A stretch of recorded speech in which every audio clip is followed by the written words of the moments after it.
안녕하십니까? 21세기 인류 본래성 회복을 위한 담론을 추구하는 인문학사랑입니다. 우리는 살면서 누구나 한 번쯤은 나는 누구인가라는 질문을 해보았을 것입니다. 나는 누구인가라는 질문은 누구라는 인간에 대해 묻고 있기 때문에 곧바로 자기 자신을 향할 수밖에 없을 것입니다. 즉 세계에 있는 전체 존재자들 중에서도 인간, 그리고 인간 중에 하나인 자기를 향한 물음입니다. 즉 그 물음은 묻고 있는 자는 다른 사람이 아닌 바로 자신에게 향하게 된다는 것이죠. 그러므로 그 물음에 걸려있는 자는 우리 자신, 그리고 인간 전체에 관련된 것입니다. 결국 인간은 누구인가라는 질문은 자기가 자기에게 자기가 누구인지에 대해 묻고 있는 것입니다. 그리고 이러한 근본 질문은 자기 자신의 존재 이해를 기반으로 한 것이고요. 이렇게 존재 이해를 가지고 존재에 대한 물음을 묻는 인간은 다른 동물보다 이성적으로 더 낫다는 점에서 존재적인 우위에 있으며 또 존재자라는 가시적인 실체를 벗어나서 사유할 수 있다는 측면에서 존재론적 우위에도 있다고 말합니다. 그러면 하이데거의 기초 존재론을 따라가 보도록 하겠습니다. 나는 누구인가에서 나라고 하는 것은 바로 지금까지의 나의 현실적인 삶의 모습을 말하고, 뒤에 오는 단어인 누구인가라고 하는 것은 인류의 본래적인 삶의 모습을 말합니다. 나는 누구인가라는 물음은 지금의 나, 현사실적인 나이고, 누구라는 것은 나의 본래적인 모습, 즉 타자와 구별되는 고유한 모습입니다. 즉 이 질문은 지금의 나는 나의 본래적인 모습과 얼마나 거리가 떨어져 있는가라는 의미와 같습니다. 즉 나는 본래 어떤 모습이었는가, 그리고 어떤 모습으로 살아가야만 하는가의 질문과 동일한 것입니다.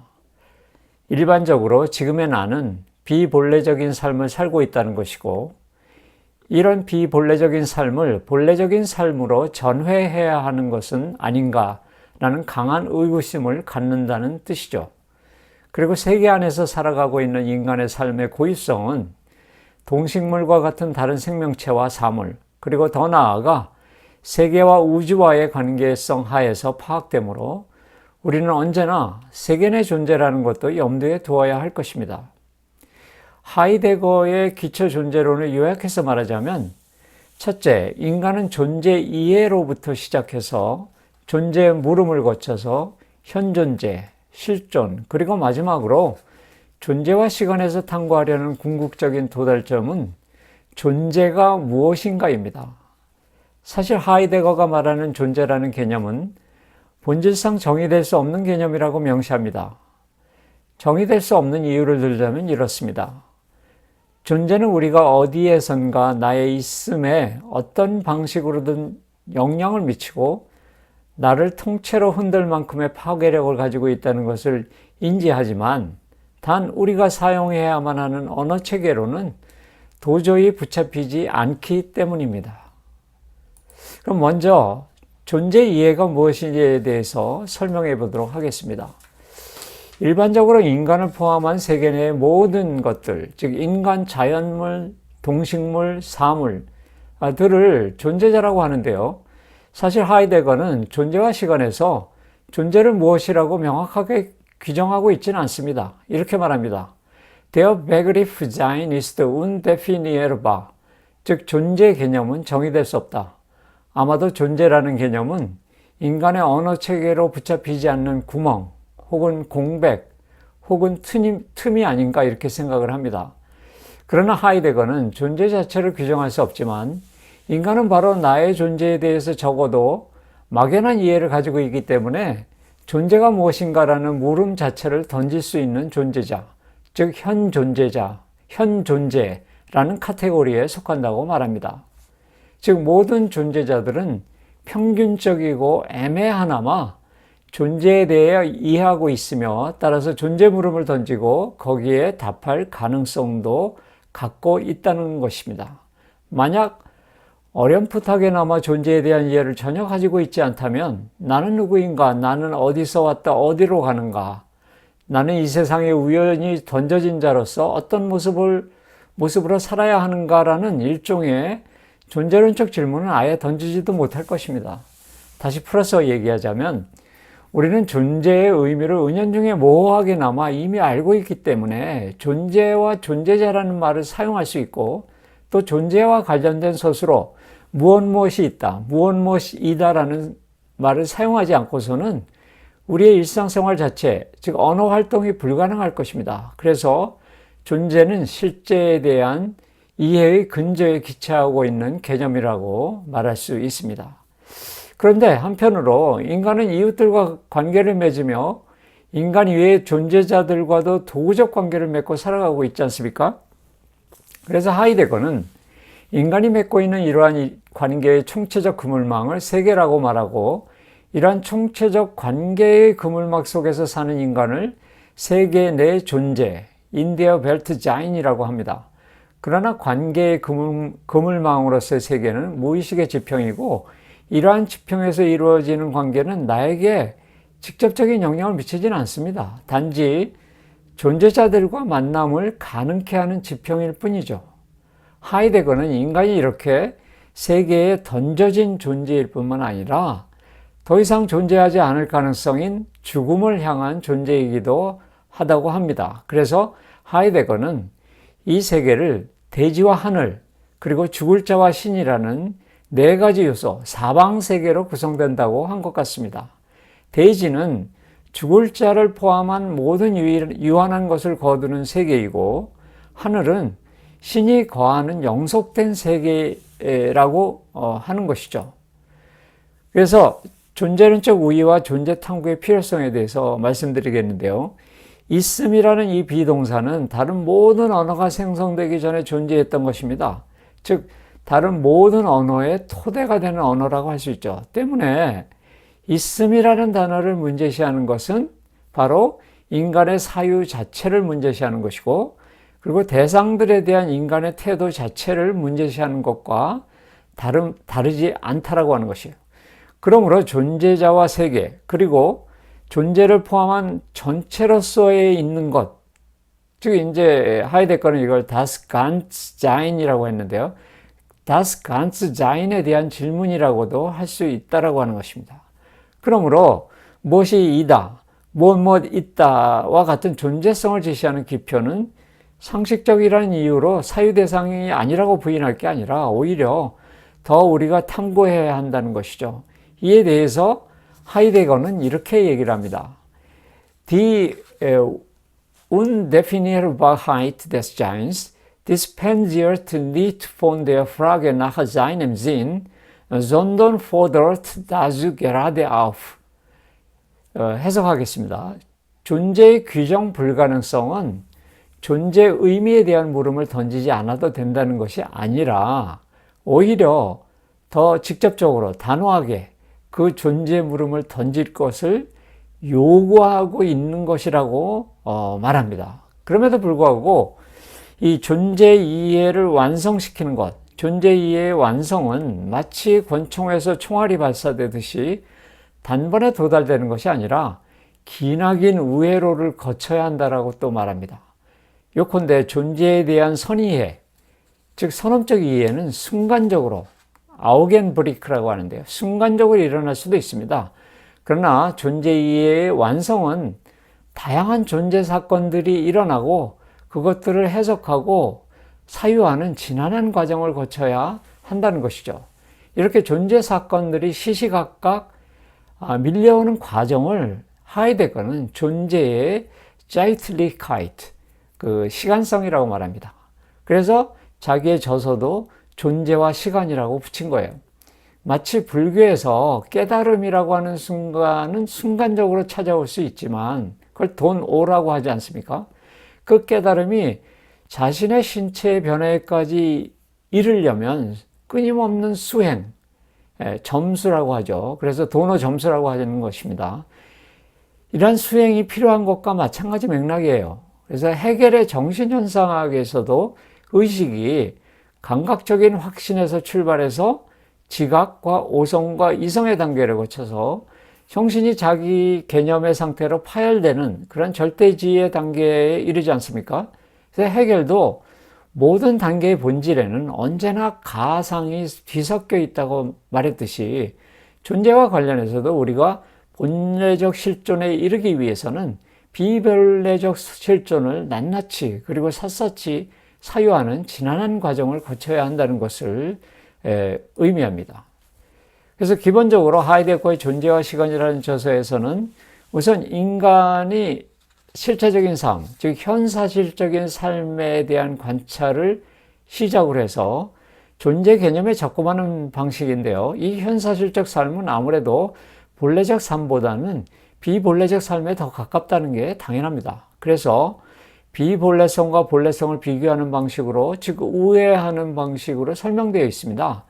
그리고 이 비본래적 삶으로부터 본래적 삶으로의 전회를 권고하고 있는 것이죠. 그러면 현존재와 현존재가 본래적 실존과 관계 맺는 방식에 대해서 설명하도록 하겠습니다. 첫째, 현존재, 다자인이라고 하는 것은 본래적으로 실존할 가능성을 가진 자라고 말합니다. 쉽게 얘기하면 기존의 가치체계와 언어체계에 맹목적으로 따르지 아니하고 견고한 고유성, 아이겐틀리카이트를 가진 자를 말합니다. 그래서 우선 대세적인 가치를 따르는 자와는 아주 다르죠. 미학적인 삶이라든지 존재론적 삶을 추구하는 부류를 말합니다. 그래서 존재성을 견지해서 존재론적 불안을 회피하지 않고 직면하는 자예요. 그래서 존재론적 불안이라고 하는 것은 인간에게 찾아온 근본적인 기분이라고 말합니다. 그래서 이 세인, 그 다스만이라고 하는 사람들은, 이 현존재라고 하는 사람들은 잡담, 게라데보다는 레데, 담화를 추구하는 자입니다. 잡담이라는 것은 진실이 결여된 지나가는 말이죠. 오늘날 정치 비평이나 유머성 대담 프로그램, 봐도 금방 잊어버리는 각종 생활 대담 프로그램들이 이에 해당됩니다. 그리고 세인, 그들이 다스만이라고 하는 것은 타자에 예속된 삶을 사는 자, 비본래적 실존에 거하는 자를 말합니다. 그들은 다른 사람의 이해 추구를 그대로 따라가면서 대세지향적으로 그리고 수동적으로 살아가기 때문에 스스로 자기가 자기를 소외시키는 삶을 살아간다라고 하는 것입니다. 다시 말하면 남이 하는 것을 모두 따라가는 삶이죠. 그리고 권력과 물질의 결핍에 대한 두려움을 일생 동안 안고 사는 자, 그리고 아까도 말했지만 게라데, 잡담을 좋아하는 자. 이 잡담이라고 하는 것은 호기심과 윤리적 도덕적으로도 애매모호한 기표들이 난무하는 것을 말합니다. 이런 상태를 하이데거는 독일어로 페어팔렌 상태에 있다고 하죠. 퇴락의 상태에 있다고 하는 거예요. 그래서 자기의 고유성과 멀리 떨어진 상태를 말해요. 그런데 이 퇴락 상태는 어떤 윤리적 도덕적으로 타락한 것을 의미하지는 않습니다. 단지 잡담, 호기심, 애매함, 아이들톡, curiosity, ambiguity로 가득 찬 그런 타자지향적 세계에 몰입된 상태를 말하는데요. 이것을 우리는 현존재의 비본래성이라고 말합니다. 비본래적 현존재는 자기 존재를 망각한 상태를 말하는데요. 비본래적 현존재는 세계 내 존재가 아니라는 뜻은 아니에요. 여전히 세계 내 존재이면서 눈에 보이는 세계에 매혹돼서 능동적이고 주체적인 고유성, 아이겐틀리카이트보다는 타자성, 그리고 타자의 욕망을 쫓아가는 삶에 푹 빠져 있음을 말하는 것입니다. 그래서 존재론은 형이상학을 모태로 하는데요. 그래서 형이상학은 영어로 메타피직스라고 하지 않습니까? 이 피직스는 또 자연학, 물리적인 학문이죠. 눈에 보이는 형상을 연구하는 학문 아닙니까? 거기에 메타를 붙여서 메타피직스라고 하는데 이는 형상 너머에 있는 것을 탐구하는 학문이라는 뜻입니다. 즉 형상을 갖추고 있는 사물이나 인간이라는 존재자들을 존재할 수 있도록 만드는 것이 무엇인가를 연구하는 학문이죠. 그래서 존재론이 바로 그러한 존재의 근본 원인을 탐구하는 분야이기 때문에 형이상학을 모태로 삼고 있다라고 말하는 거예요. 그러면 우리가 이 하이데거 존재론을 플라톤 동굴의 비유를 이용해서 한번 설명해 보겠습니다.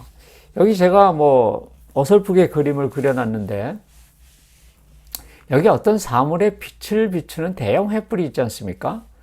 여기에 벽을 높이 쳐놓고 벽 위에 사과를 하나 올려놨어요. 이 사과는 횃불의 빛을 받아서 그 그림자가 반대편 벽 여기 쪽에 이미지가 맺히겠죠. 그러니까 죄수들은, 여기 앉아있는 포승줄에 묶인 죄수들은 이 사과의 이미지만 보고 있는 것이죠. 그래서 죄수들은 그 평생 동안 동굴 바깥을 나가보지 못했기 때문에 이 이미지가 진짜 사과의 형상인 줄 알고 살아가고 있죠. 그때 한 사람이 우리들이 보고 있는 이 형상이 가상이고 진짜 형상은 동굴 바깥에 있을 것이라고 생각하면서 동굴을 나오려고 합니다.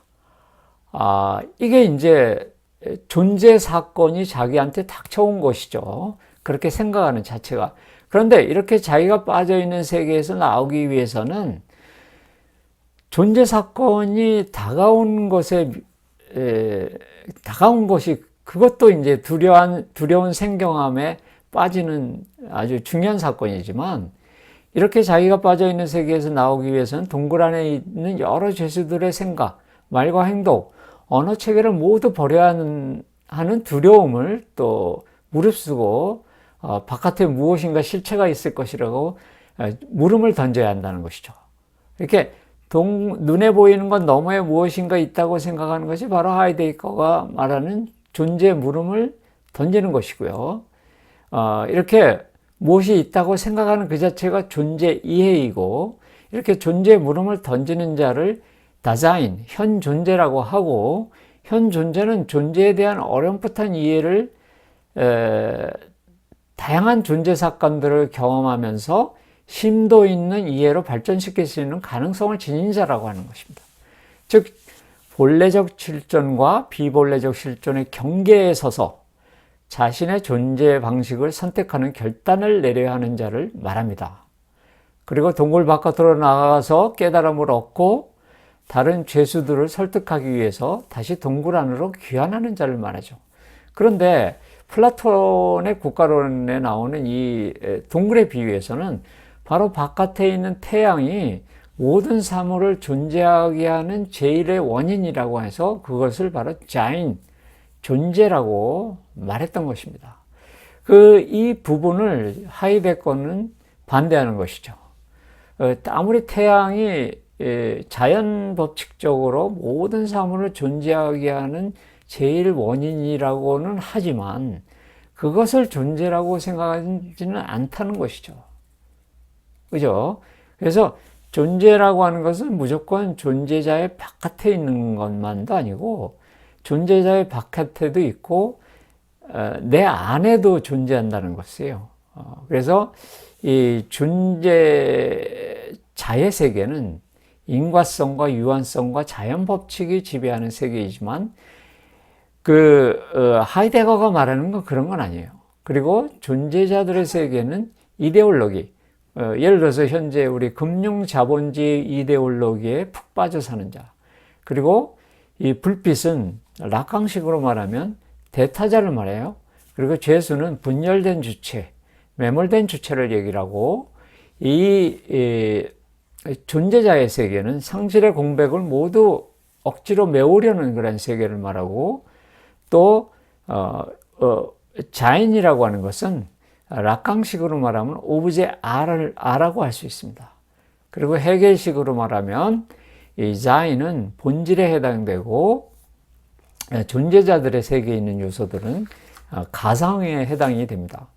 이것은 마치 락강에 있어서 상징계를 구성하는 언어체계, 즉 대타자와 같은 위상을 가지고 있음을 알 수 있어요. 그래서 하이데거는 이 일자를 위계적 하위 체계로 통제하는 본질적 서브스턴스로 본 것이죠. 그러나 하이데거가 말하는 존재는 눈에 보이는 실체가 아닙니다.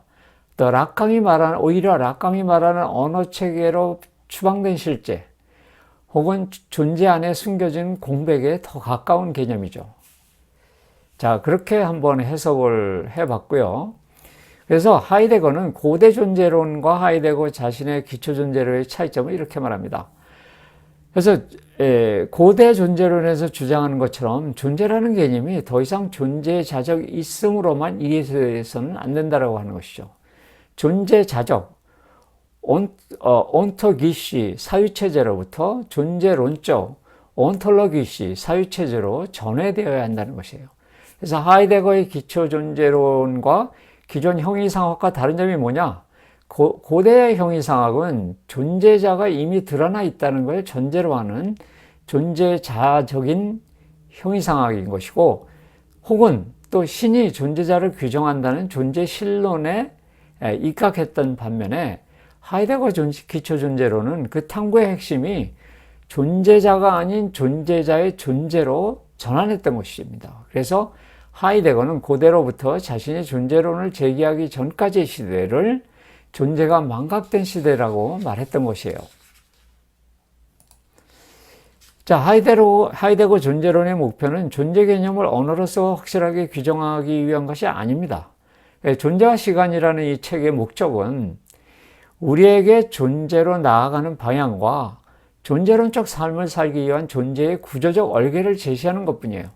즉 하이데거 존재론은 어떤 이데올로기, 고정관념에 빠져있는 현사실적 삶, 그리고 인간의 원초적 상실이라는 공백을 존재자적 가치, 물질주의적 가치로 메우려는 삶의 구조를 완전히 뒤집어서 존재라는 공백을 다시 복원시키려는, 다시 말하자면 존재자적 삶을 존재론적 삶으로 바꾸려는 기획을 가지고 있는 책이에요.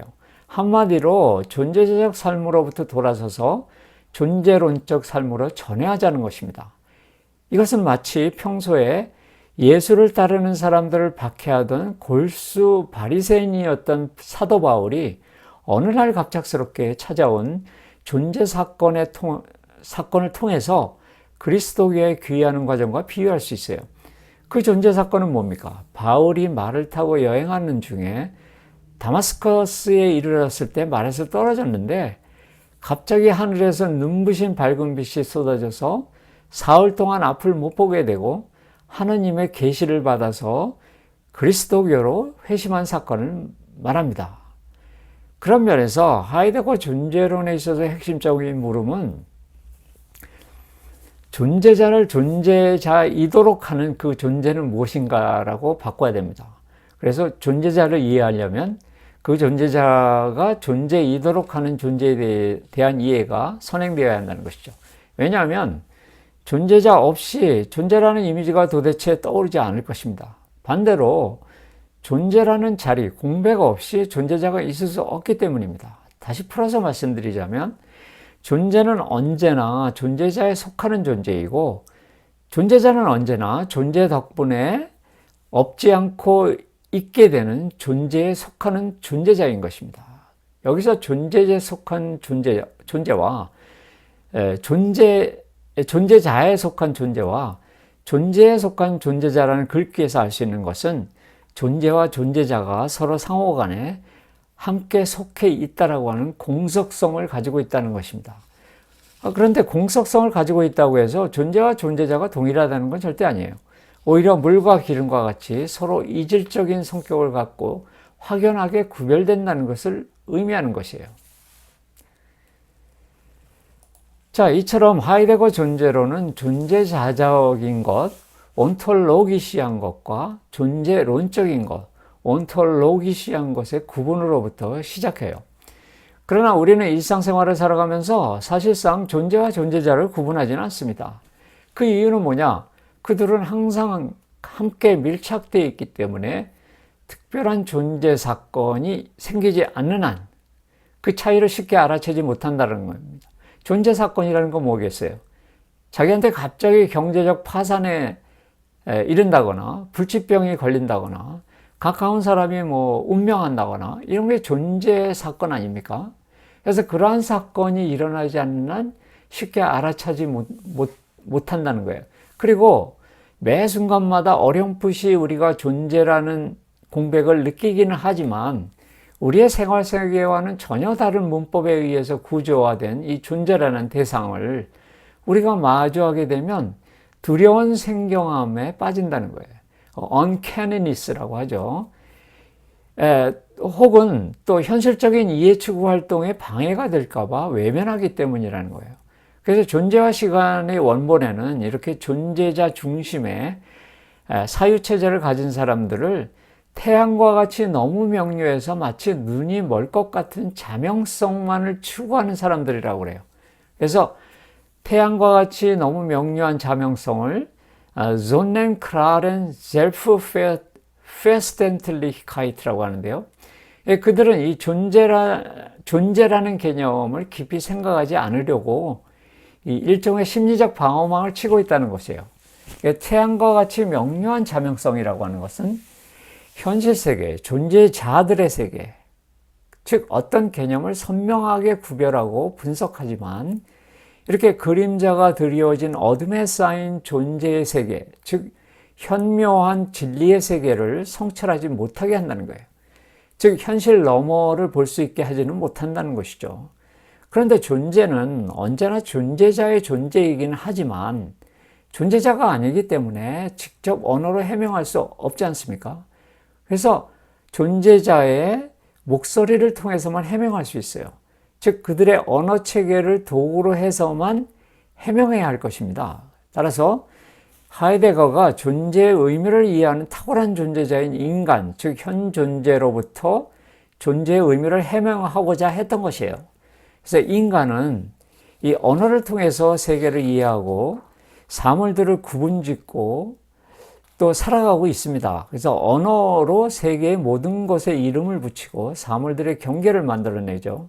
인간이 언어를 통해서 사유하고 소통하고 창조하고 있지만 한편으로는 그 언어 체계 내에서 대타자의 노예가 돼서 자기 고유의 욕망을 충족시키는 것이 아니라 타자의 욕망에 귀속될 수밖에 없는 상태에 처하게 됩니다. 그래서 인간이 언어를 능동적으로 자기 의지에 따라 사용하는 것이 아니라 반대로 특정 기표들이 인간의 모든 삶 곳곳에 스며들어서 인간의 무의식을 지배하고 있다고 하는 거예요. 내가 말을 하는 것이 아니라 언어가 나를 말하고 있는 셈입니다. 그래서 락강은 나는 생각한다 고로 존재한다라는 데카르트의 말을 비틀어서 나는 생각하지 않는 곳에 존재하고 내가 존재하지 않는 곳에서 생각한다고 말한 것입니다. 그런 면에서 존재를 알고자 하는 것, 즉 존재와 직면하는 것은 바로 언어체계 바깥으로 가지 않으면 불가능한 것이죠. 락강에 의하면 언어체계 안은 상징계이고 언어체계 바깥은 실제계입니다. 실제계는 언어로 붙잡히지 않는 세계죠. 즉 언어로 표현할 수 없는 세계라는 것이죠. 그래서 하이데거가 존재 개념을 정의할 수 없는 것이라고 말하지 않았습니까? 또한 하이데거가 언어로 도저히 의미할 수 없는 주인기표인 존재, 즉 있음이라는 단어에 천착해서 존재론으로 전개시켜 나가는 것은 바로 일종의 강박관념 혹은 히스테리적 증상으로도 볼 수 있다는 면에서 제가 여기서 증상을 마주하는 철학이라고 표현한 것입니다. 그런데 이 증상이라는 단어를 저는 여기서 부정적으로 사용한 것은 아닙니다. 그래서 존재론적이라는 형용사, 이것을 락강적으로 해석하면 바로 증상으로 나아가는 행위라고 할 수 있어요. 다른 한편으로는 모리스 블랑쇼에 의하면 어떤 사물이나 대상에 이름을 붙이거나 언어로 규정한다면 그 사물, das 딩을 살해하는 행위라고 말합니다. 즉 사물의 상징적 의미는 생성되었지만 그 사물의 실제는 사라진다는 말이에요. 그래서 만약에 우리가 존재를 우리의 일상적 언어로 규정한다면 그것은 상징계에서 통용되는 존재자적 의미만 남게 되는 것이지 존재론적 실제는 사라지게 된다는 것이에요. 그래서 하이데거도 역시 언어는 존재의 집이라고 말하면서 존재론적 존재가 그 집의 수호자가 돼야 한다라고 했어요. 그 수호자라고 말한 것으로 봐서 하이데거의 언어관도 역시 락강이나 블랑쇼의 언어적 관점과 다르지 않다는 것을 우리가 알 수 있습니다. 만약 만일 어느 예기치 못한 시점에 존재 사건이 나에게 밀려온다면 우리는 흔히 나에게 이런 일이 일어날 수가라면서 전율과 두려움에 쌓이게 됩니다. 이처럼 우리는 평소에는 너무나 당연하게 여겨져서 오랫동안 잊어버리고 살다가 존재 사건과 더불어서 존재와 직면하게 될 때 일어나는 전율과 두려움을 아까 얘기했지만 uncanniness, 독일어로는 das Unheimlich이라고 합니다. 원래 Unheimlich이라고 하는 것은 고향을 상실한 그런 뜻이에요. 그래서 존재라는 것은 태고적부터 인간 내면 깊숙한 곳에 자리 잡고 있었던 것이지만 문명이 시작되면서부터 모든 주의상스가 거세되고 그에 따라서 존재의 향유도 거세되면서 잊혀졌던 것입니다. 이렇게 잠재태로 있었던 존재를 다시 상기시키는 것은 우리로 하여금 두려운 생경함을 일어나게 합니다. 정신분석에서는 이를 억압된 것의 귀환이라고 말합니다. 즉 존재의 드러남은 존재자의 거세에 의한 원초적 억압, 즉 상실된 주의상스를 재현할 때 나타나는 갑작스러운 생경함에서 오는 두려움을 야기한다고 보는 것이죠. 즉 세인들, 다스만은 소크라테스식으로 말하면 자신이 존재를 모른다는 사실 자체를 모르는 무명의 상태에 있는 자이고, 다자인, 현 존재는 그래도 존재가 무엇인지는 확실히 모르지만 그 모른다는 사실을 아는 자라고 말할 수 있습니다. 자, 우리는 어떤 상태에 있을까요? 여러분들 한번 생각해 보시기 바랍니다.